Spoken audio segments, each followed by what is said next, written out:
Hi, I am Rishudit, and in today's video we are going to discuss the second method from time series analysis, which is semi-averages method. So time series analysis से मैं already 2 videos डाल चुकी हूँ. First video में I have discussed the basic introduction, the meaning, the significance, the components of time series analysis, and in the second video I have discussed the first method of time series analysis, which is free hand curve method. तो जितने भी methods हैं आपके time series analysis के वो अब 1 by 1 मैं different videos में आपको कवर करा रही हूँ. तो एक मेथड पर मैं ऑलरेडी डाल चुकी हूँ. सेकंड मेथड को आज हम डिस्कस करेंगे, विच is your method by semi averages. उसके बाद आपके जो भी मूविंग एवरेजेस हैं, लीस्ट स्क्वायर मेथड है, उनको हम फर्दर अपकमिंग वीडियोस में भी कवर कर लेंगे. तो सेमी एवरेजेस मेथड को डिस्कस करने से पहले मेरे को ब्रीफ में मैं आपको एक बार बता दूं कि टाइम सीरीज एनालिसिस क्या होता है. तो टाइम सीरीज एनालिसिस स्टैटिस्टिक्स का वो प्रोसेस है जिसमें हम मल्टीपल टाइम पीरियड्स की एक सीरीज को कंसीडर करते हैं. से if it is a series of 10 years और 20 ईयर्स और 50 ईयर्स, तो एक बहुत वो मिनट्स में भी हो सकती है, सेकंड्स में भी हो सकती है. तो डिफरेंट मल्टीपल टाइम पीरियड्स की जब आप एक सीरीज में रिकॉर्डिंग करते हैं, उसमें डेटा को रिकॉर्ड करते हैं कि एक वेरिएबल कैसे कैसे मूव कर रहा है आपके डिफरेंट टाइम पीरियड्स पर, उसकी सीरीज को जब हम एनालाइज करते हैं, उससे कुछ कंक्लूजन्स ड्रॉ करते हैं या फ्यूचर को एस्टिमेट करते हैं, तो वो आपका हो जाता है time series analysis. I hope that clears the meaning of time series analysis, but still if you don't understand the meaning, you may go and watch out my this video on time series analysis introduction. So let's start with semi average method. तो semi average method को अगर आप नाम से ही समझने की कोशिश करें तो उसमें हमने क्या करना है वो आपको easily समझ आ जाएगा. जो भी हमें एक सीरीज गिवन होती थी उसमें हमने फर्स्ट मेथड में क्या किया था, फ्री हैंड कर्व मेथड में जो भी इनकी वैल्यूज़ हैं उनको हर ईयर की वैल्यू को हमने सिंपली एक ग्राफ पर प्लॉट कर दिया था डिफरेंट पॉइंट्स पर, और हमारा जो है ट्रेंड जो है वो निकल करके आ गया था. ट्रेंड लाइन हमने बना ली थी. अब हमें सेमी एवरेज मेथड में क्या करना है कि सेमी का मतलब क्या होता है कि आपने उनको 2 पार्ट्स में डिवाइड कर देना है. सपोज ये आपको जो भी पूरी सीरीज़ है उसको 2 पार्ट्स में डिवाइड कर दो, हाफ एंड हाफ में कर दोगे, वो अलग अलग आपका हो जाएगा इवन एंड ऑड के हिसाब से. और फिर अब जो ये हाफ पार्ट निकल करके आ गया है इसका एवरेज एक अलग ले लो वैल्यू, इस पूरे की एक एवरेज वैल्यू अलग ले लो, और अब इन दोनों वैल्यूज़ को जब आप डिफरेंट प्लॉट करोगे तो वो एक आपकी ट्रेंड लाइन जो है वो निकल करके आ जाएगी. तो बहुत सिंपल है, आपका फ्री हैंड कर्व मेथड जैसा ही है, बस एक छोटा सा जो चेंज है वो अब आप इलस्ट्रेशन के थ्रू समझ जाएंगे.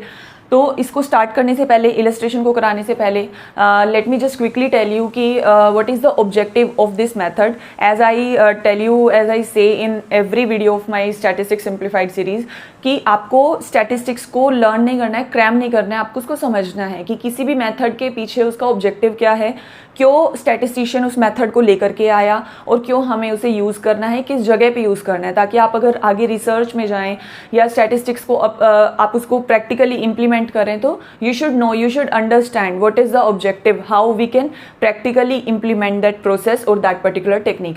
तो सेमी एवरेज मेथड हम क्यों लेकर के आए, जो हम simply free hand curve method कर रहे थे उसमें हम सिंपली वैल्यूज़ को प्लॉट कर रहे थे, और फिर जो एक्चुअल डेटा लाइन आ रही थी उसके बाद हम क्या कर रहे थे कि उसके बीच से होती हुई एक लाइन को क्रॉस कर रहे थे, which became your trend line, right. But अब हमें क्या करना है, हमें बोला गया कि आप इसको और थोड़ा एक्यूरेट ले आइए, क्योंकि ये जो ट्रेंड लाइन है वो हमने अपना एस्टिमेशन के थ्रू इनके इस तरीके से उसको बनाया था कि वो सब ऑसिलेशंस को मिड में से क्रॉस करती हुई जाए. ठीक है, तो वो हमारा था तो एक एस्टिमेशन ही. तो अगर हम उसको और करेक्टली बनाना चाहते हैं और उसको प्रॉपरली बनाना चाहते हैं तो उसके लिए हमें क्या मेथड दे दिया गया कि आप 2 पार्ट्स में डिवाइड कर लो, शुरू का अलग, बाद का अलग. ठीक है, आपको एक बेसिक ऑब्जेक्टिव क्या है कि आपको एक स्टार्टिंग और एंडिंग पॉइंट मिल जाए, दैट्स इट. ठीक है, तो ये जो एक स्टार्टिंग पॉइंट मिल गया और ये जो एक एंडिंग पॉइंट मिल गया, अब आप जब इनको कनेक्ट करोगे, suppose first point is here and second point is here, तो आप उनको जब कनेक्ट करोगे तो वो आपकी लाइन और भी ज़्यादा एक्यूरेट आएगी. अब आप इसको और अच्छे से समझ जाओगे जब आप इलस्ट्रेशन को देखोगे. ठीक है, so let's do it. So look at the board now. This is your first illustration. 2 illustration मैं कवर कराने जा रही हूँ इस वीडियो में. 1 will be from the odd numbers and 1 will be on the even numbers. ठीक है, तो 2 तरह के आपके ग्राफ्स बनते हैं, 2 तरीके से आपका इसमें जो है सेमी एवरेजेस मेथड से टाइम सीरीज को एनालाइज किया जाता है. तो फर्स्ट हम ओड नंबर्स वाला केस कर रहे हैं. ओड नंबर्स से मतलब यहाँ पे क्या है कि जितने भी आपको ये वैल्यूज़ दी हुई हैं 1 2 3 4 5 6 7 7 ईयर्स आपको दिए हुए हैं, तो वो 7 क्या है आपका, that is your odd number, ठीक है। तो इसी तरीके से अगर आपको 6 दिए होते हैं या 4 आपको गिवन है या आपको 8 गिवन है, 12 गिवन है, तो वो आपका क्या हो जाता है, इवन नंबर का केस हो जाता है, ठीक है। Now it is 7 that is being given to you, so this is a case of odd number. तो ओड नंबर की केस में हमें क्या करना है, आप ध्यान दीजिए, क्योंकि ये 7 है, हमें इसको हाफ हाफ में डिवाइड करना है, तो हम सिंपली क्या करेंगे, 3 को 1 में बांट लो, 3 को 1 में बांट लो, ठीक है। स्टार्टिंग के 3 एक साथ हो गए, लास्ट के 3 एक साथ हो गए, बीच की जो एक एंटिटी है उसको आप ओमिट कर दो, ठीक है। इस वन मिडल एंटिटी को आप ओमिट कर देंगे, उसको छोड़ देंगे, फॉरगेट दिस। इसके अलावा जो आपके बच गए लास्ट के और स्टार्टिंग के, उनका एक एक ग्रुप जो है वो आप बना लो। इस तरीके से आपके क्या है कि आपने पूरे डेटा को 2 इक्वल पार्ट्स में डिवाइड कर दिया, ठीक है। सेमी, अब सेमी तो हमारा पार्ट हो गया है, अब दूसरा पार्ट हमें फॉर्मूला में क्या करना है, एवरेज निकालना है। अब बात आती है कि हम इनका एवरेज कैसे निकालेंगे। तो किसी भी डेटा सीरीज या कोई भी आपका सेट ऑफ वैल्यूज़ है, उसका एवरेज हम कैसे निकालते हैं, हम उन सारी वैल्यूज़ को ऐड कर लेते हैं, उनका समीशन लेते हैं और डिवाइड कर देते हैं टोटल नंबर ऑफ वैल्यूज़ से, ठीक है। 5 वैल्यूज़ आपको गिवन है, उन 5 वैल्यूज़ का सम लेते हैं और डिवाइड कर देते हैं 5 से, तो क्या आ जाता है आपका एवरेज। सिमिलरली हम यहाँ एवरेज निकालेंगे, इन तीनों ईयर्स की हमें वैल्यूज़ गिवन है 102, 105 और 114, तो हम इन तीनों को ऐड कर लेंगे। क्या हमारा निकल कर के आ जाता है 1 2 3, ओके। नेक्स्ट हम जब इसको हमने ओमिट कर देना है, जो लास्ट 3 है इनको जब आप ऐड करोगे, इनका समेशन आपका क्या आ जाएगा, 14 and 2 16, 3 and 3, ठीक है। तो 3 3 6 आपका एक समेशन आ गया और 3 2 1 आपका एक समेशन आ गया, but that is still not the average. Average के लिए हमें फर्दर क्या करना पड़ता है, उसको डिवाइड करना पड़ता है by the total number of values. तो टोटल नंबर ऑफ वैल्यूज कितनी है, 1 2 and 3, तो उसको हम डिवाइड कर देंगे 3 से। सिमिलरली 1 2 and 3 डिवाइड कर दो 3 से, आपका एवरेज क्या निकल करके आ जाएगा। अब अगर आप इस डिवाइडेड बाय 3 को हटा दो, तो ये जो 321 and 336 ये 2 वैल्यूज हैं, ये आपकी क्या कहलाएंगी, इनकी मैं एक बार हेडिंग डाल दूं, सेमी टोटल्स आप इनको बोल सकते हैं। और जो अब आप 3 से डिवाइड करने के बाद वैल्यू निकालोगे, फिगर आउट करोगे, वो आपका क्या बन जाएगा, सेमी एवरेज, ठीक है। सेमी एवरेज निकल जाएगा जब आप इनको 3 से डिवाइड करेंगे। This would be your 107 and this would be your 112, ठीक है। तो ये आपकी सेमी एवरेजेस की वैल्यू निकल करके आ गई। अब आपने एक और चीज़ जो दिमाग में रखनी है वो क्या है कि मिडल ईयर क्या है। अब ये 107 जो है वो आप जब ग्राफ में प्लॉट करोगे तो वो किसके अगेंस्ट करोगे, जब आप ग्राफ में प्लॉट करते हो इन वैल्यूज़ को, जैसे कि अगर आपने फ्री हैंड कर्व मेथड भी किया होगा, तो अगर आपको याद हो तो आप किसी ईयर के, स्पेसिफिक ईयर के अगेंस्ट ही तो उसको प्लॉट करते हो ना वैल्यू को। तो अब आप इस 107 को कहाँ प्लॉट करोगे, 112 को किस ईयर के अगेंस्ट प्लॉट करोगे, उसको भी देख लेते हैं। तो ये जो 107 है वो किसका एवरेज है, इन 3 वैल्यूज़ का, राइट। तो इसकी जो एक मिडल वैल्यू है, इसके अगेंस्ट आपका क्या होगा, 107 प्लॉट होगा। तो ये मिडल वैल्यू का ईयर कौन सा है, 1998। सिमिलरली इस पूरे में आपकी मिडल वैल्यू कौन सी है, 116, इसका ईयर कौन सा है, 2002। तो आपकी 1998 तो मिडल ईयर हो जाएगा इसका, और 112 का ईयर हो जाएगा 2002, ठीक है। तो ये आपकी वैल्यूज जो है वो निकल करके आ गई हैं, और इनको आप नाम दोगे अपनी टेबल में। जब आप इसे एग्जाम में अटैम्प्ट करोगे तो आप इसे बोल सकते हो मिडल ईयर, ठीक है, क्योंकि ये हमारे मिडल ईयर्स है। अब आपने मिडल ईयर्स निकालिए, सेमी एवरेजेस निकालिए, उसके बाद कुछ भी नहीं, आपको सिंपली इनको ग्राफ में जाके प्लॉट कर देना है। एक बार आप इसका स्क्रीनशॉट ले लीजिए, क्योंकि मुझे थोड़ा सा वहाँ से रब करना पड़ेगा उसे। वैल्यूज़ को हम एक बार यहाँ लिख लेते हैं। इसी ग्रुप की 107 वैल्यू आई है 1998 ईयर्स में, एंड इसी ग्रुप की वैल्यू आई है 112 इन 2002, ठीक है। अब हम प्लॉट करते हैं पॉइंट्स को ग्राफ पे।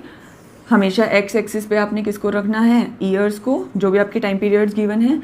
वाई एक्सिस पे आप वैल्यूज़ को रख लो। 1997 से 2003 है, फटाफट से बनाते हैं। 1997, 98 पूरा लिखना है आपको, मैं शॉर्ट में लिख रही हूँ। 2000, तो 2001, 2 एंड 3, राइट। यहाँ हम वैल्यूज़ लेंगे। 102 से आपकी 112 तक, 114 तक जा रही है ना, 116 तक जा रही है वैल्यू, ठीक है। तो 100 से 120 रख लेते हैं, that will be fine. Suppose this is your 100, थोड़ा सा बिगर गैप्स में ले लेते हैं। 105, 110, 15 एंड दैट्स योर 120। यहाँ पे आपने क्रॉस कर देने हैं, डबल क्रॉस, विच शोज़ कि जो है ये आपने अज्यूम किया है इतना कि आपका बाकी जो 0 to 100 है वो आपका इसी में ही कवर कर दिया आपने, ठीक है, क्योंकि 100 to 105 जितना डिस्टेंस है उससे कम है ना, तो 0 to 100 में तो बहुत ज़्यादा डिस्टेंस बनना था, तो इसके लिए हमारे पास क्या मेथड है कि आप इसको डबल क्रॉस कर सकते हैं। अब फटाफट से सबसे पहले एक्चुअल डेटा को आपने प्लॉट करना है, उसके बाद आपने सेमी एवरेजेस को प्लॉट करना है। सिंपल डेटा को प्लॉट कर लेते हैं। 1997 में वैल्यू आपकी 102, साथ साथ मेरे प्लॉट करते जाएंगे आप, अगर आप नोटबुक में मेरे साथ प्रैक्टिस कर रहे हैं। 1998 में 105 रखना है हमें, that will be somewhere around this. 1999 में 114, दैट इज़ हियर।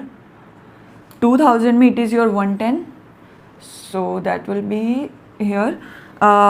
2001 में 108 है आपका,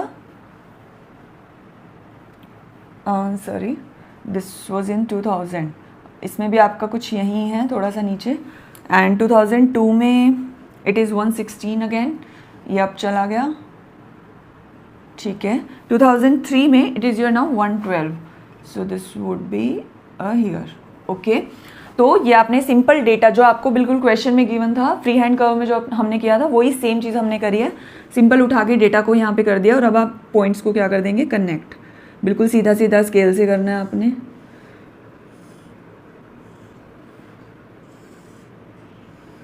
so this would be the line of actual data, okay, this would be the line of actual data. अभी आपने सिर्फ क्या किया, एक्चुअल डेटा को प्लॉट किया है, तो आपका एक सिंपल सा कर्व निकल करके आ गया कि डेटा आपका कैसे ग्रो कर रहा है, ठीक है, कर रहा है, ग्रो ही कर रहा है, देख सकते हो आप, बट वो थोड़ा थोड़ा कभी डाउन चला गया, कभी अप जाके, ऐसे ओसिलेशंस में ग्रो कर रहा है।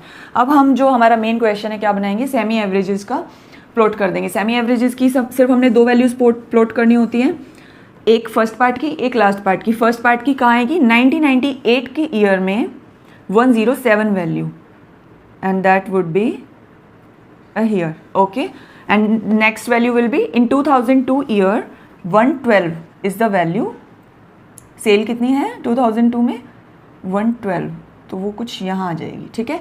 अब जब आप इन दोनों को प्लॉट कर दोगे, अब सिंपल आपने इन दोनों पॉइंट्स को बहुत फाइनली स्केल से कनेक्ट कर देना है, वो आपकी बीच की ट्रेंड लाइन निकल करके आ जाएगी। मैं इसको थोड़ा विदाउट स्केल ऐसे धीरे धीरे कर रही हूँ और उसको फिर एक्सटेंड कर दो आगे पीछे पूरा यहाँ तक, ठीक है। हम इसको पूरा डॉटेड से फाइन लाइन बना देते हैं, ये थोड़ा सा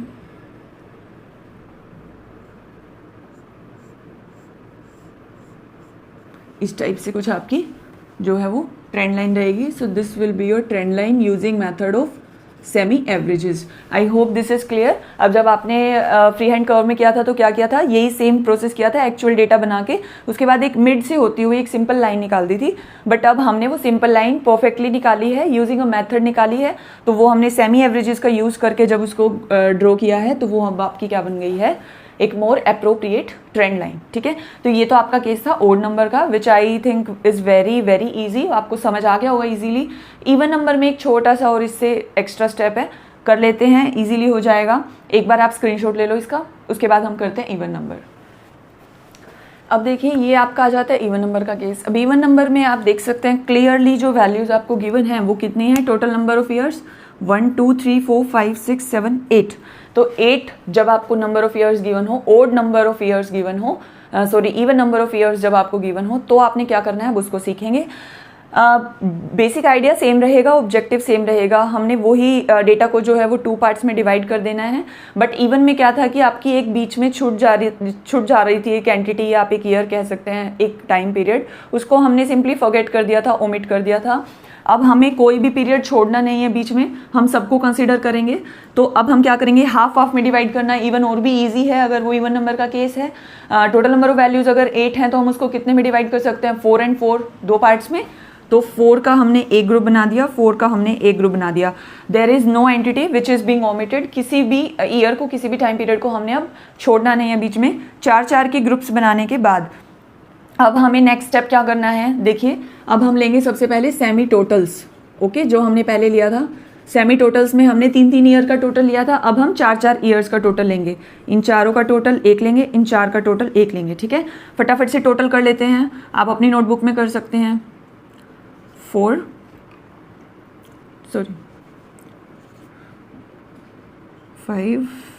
14,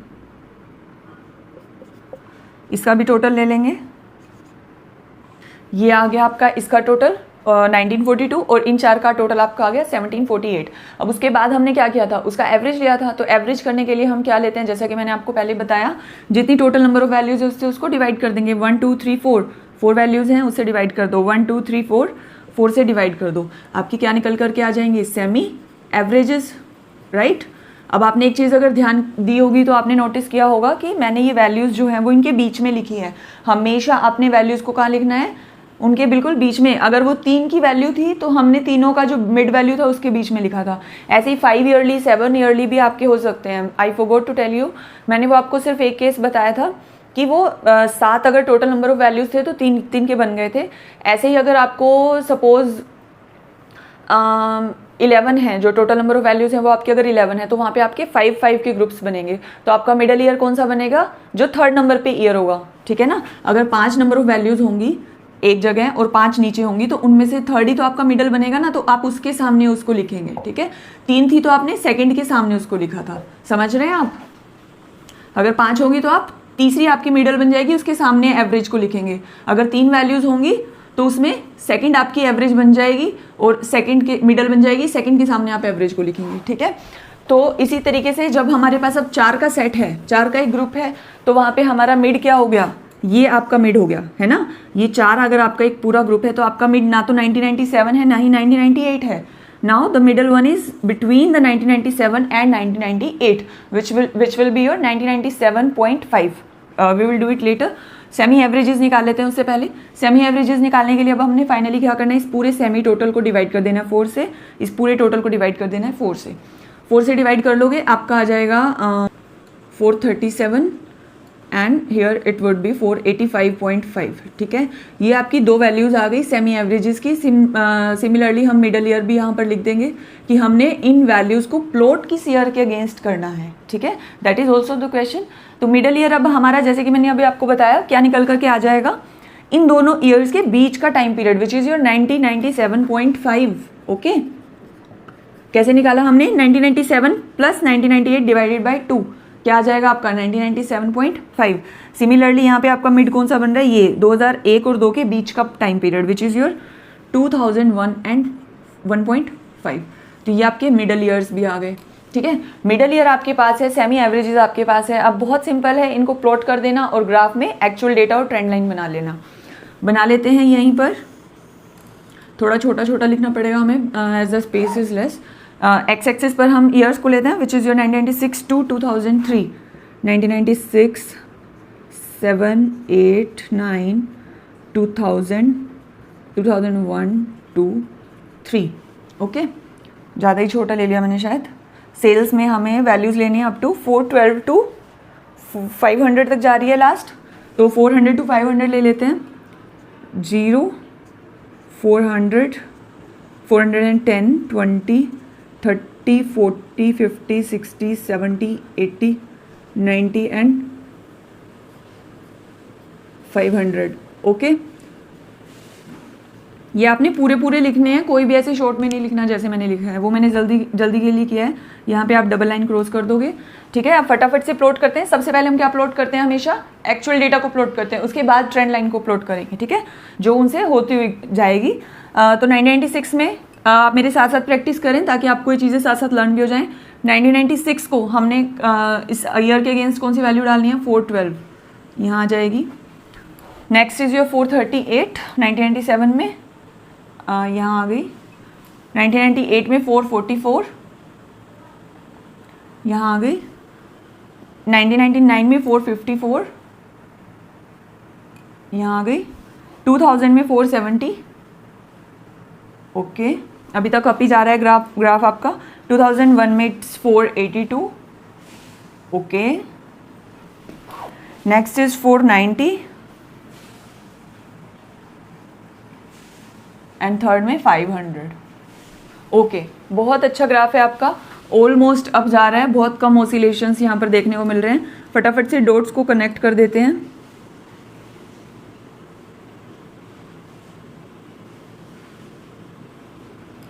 ये इस टाइप का आपका एक ग्राफ बन जाएगा एक्चुअल डेटा का, ठीक है। तो ये आपका क्या है, एक्चुअल डेटा आप यहाँ पर मेंशन कर देंगे। अब फटाफट से एक ट्रेंड लाइन और बस हमने बना लेनी है, फिर आपका इक्वेशन भी खत्म हो जाएगा। ट्रेंड लाइन बनाने के लिए अब हम क्या करते हैं, सेमी एवरेजेस का यूज़ करेंगे। जो भी आपकी ये वैल्यूज़ निकल करके आई हैं दोनों, उनको प्लॉट करेंगे against which year, in years के अगेंस्ट, ठीक है। तो सबसे पहली वैल्यू आपकी क्या है, 1997.5 ईयर, यहाँ आपका रहेगा 1997.5 और वैल्यू क्या है 437 which is somewhat here, okay. Next is your next value is 2001.5 मिलेंगे यहाँ पर 485.5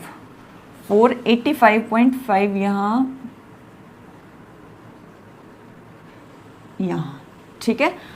तो ये आपकी 2001.5 में हमने ये ले ली 485 एंड यहाँ पर 1997.5 पे हमने ले ली है 437। अब हमें दोनों डॉट्स पता चल गए हैं सेमी एवरेजेस के, फर्स्ट एंड लास्ट डॉट। अब हमने सिंपली उनको फाइन लाइन से कनेक्ट कर देना है और आपकी ट्रेंड लाइन सिंपली बन जाएगी, ठीक है। तो सबसे पहले इसको डॉटेड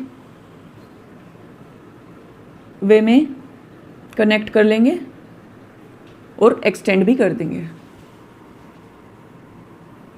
ठीक है। अब आप इसको पूरी लाइन स्केल से पूरी लाइन बना दो।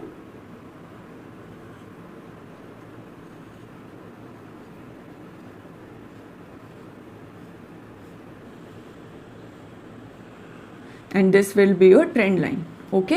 क्या बन गई है आपकी ट्रेंड लाइन। अब अगर आप ट्रेंड लाइन को देखेंगे, अब क्योंकि ये डेटा बहुत ज़्यादा क्लोजली एसोसिएटेड है, इसलिए शायद थोड़ी प्रॉब्लम हो रही है आपको डेटा को क्लोजली समझने में। तो इसके लिए what you can do is, आप एक अच्छे बड़े स्पेस में दूर दूर वैल्यूज़ को रख के फिर अगर ग्राफ बनाओगे तो वो आपका थोड़ा डिफरेंस पे बनेगा और आप इजीली उसको शो कर पाओगे, रिप्रेजेंट कर पाओगे। अब यहाँ पे क्योंकि हमारे पास स्पेस कम था इसलिए शायद आपको थोड़ा सा ऐसे मिक्सअप सा लग रहा है, बट मिक्स नहीं है। अगर आप देखेंगे तो ये जो भी आपका ओसिलेशंस वाला एक्चुअल डेटा ग्राफ बना था, कर्व बना था, उसी कर्व को बिल्कुल मिड में से होती हुई ये क्रॉस कर रही है हमारी ट्रेंड लाइन। जैसा कि अभी तक हर क्वेश्चन में, हर मेथड में होता आया है कि एक्चुअल डेटा का जो भी आपका कर्व इस टाइप से कुछ बनता है, उसको मिड से होती हुई क्रॉस करती है आपकी ट्रेंड लाइन, ठीक है। तो सेम आपका इस क्वेश्चन में हो रहा है। तो ये आपका था इवन नंबर्स का केस। ऑड नंबर्स का केस मैंने आपको ऑलरेडी करा दिया है। तो semi averages method I hope आपको क्लियर हो गया होगा इजीली। कुछ आप एक दो इलस्ट्रेशंस को खुद से प्रैक्टिस कीजिए, उसके बाद आप प्रॉपरली लर्न कर लेंगे इसको। अब नेक्स्ट वीडियो में, अपकमिंग वीडियो में you will learn the method of moving averages and not only one video, I guess moving averages पे आपकी 3 या 4 वीडियोज़ रहेंगे, क्योंकि उसमें छोटे छोटे और भी टॉपिक्स हैं जो आपसे एग्जाम में पूछे जा सकते हैं। Short term fluctuations and period of moving averages type से कुछ, वो आपको पता चल जाएगा जैसे जैसे आप मेरी वीडियोज़ को टाइमली देखते जाएंगे। So if you are new to this channel, you may subscribe so that you may get notifications of my upcoming videos. And if you are interested in understanding this complete subject of statistics, you may just go and check out this Statistics Simplified series. You may find either this playlist under my playlist section on Rishu Udit YouTube channel, or else I will just directly put a link under the description box. वहाँ से आप simply जाइए और इस पूरी playlist को check कर लीजिए। आपको statistics के सब topics chapter wise मिल जाएंगे one by one with very easy explanations and illustrations. So if you found this video informative, you may like this video and you may comment. You may share this video with your friends, and thank you for watching. Until my next video, keep learning.